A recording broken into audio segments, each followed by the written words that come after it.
আপনাদের একটা সুপরিচিত ফেনীতে মোটামুটি এখন খিচুড়ির নাম আসলে ভুনা খিচুড়ির নাম আসে, যেটা আমাদের একাডেমিতে একটা দোকান ছিল, সেটার একটা সেকেন্ড শাখা আমাদের এখন পূর্ব উকিলপাড়াতে চলে আসছে। আমরা চলে আসছি, ভিতরে ঢুকি, ভিতরের লোকেশনটা ওনাদের দেখাই। আর এটাই মূলত হচ্ছে ওনাদের শপ বা যেটাই বলেন। আর এখানে কিছু ওনাদের এদিকে আসো প্রাইস লিস্টে আছে। বিফ খিচুড়ি হচ্ছে ফুল 180, আবার হাফ হচ্ছে 100, আর চিকেনটা হচ্ছে ফুল 150, চিকেন হাফটা হচ্ছে 90, আর পানি কোল্ড ড্রিঙ্কস। আচ্ছা, স্টুডেন্ট প্যাকেজ একটা আছে, ডিম খিচুড়ি 60 টাকা, পার্সেল নিলে 10 টাকা ওনাদের প্যাকেটের জন্য বাড়ে। মেইনলি হচ্ছে খিচুড়ির আইটেমটা, যারা খিচুড়ি ভালোবাসেন, খিচুড়ি লাভার আছে, একটু দেখি আমি কেমন লাগতেছে না লাগতেছে। চালটা মোটামুটি ঝরঝরা, একটা অয়েলি ভাব আছে। বিসমিল্লাহ। আমি এখান থেকে একবার বা দুইবার হচ্ছে নিয়ে খাইছিলাম, আর সত্যি কথা হচ্ছে আমার তখন ভালো লাগেনি।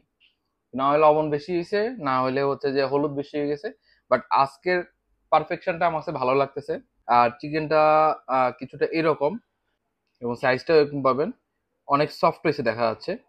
এটা যত রাখবে, আমি রাত 10টা বাজে এসে এরকম একটা চিকেন পাচ্ছি, এটা আলহামদুলিল্লাহ ভালো কথা। আর মোটামুটি 10:30 পর্যন্ত মনে হয় খোলা থাকবে না, যদি থাকে।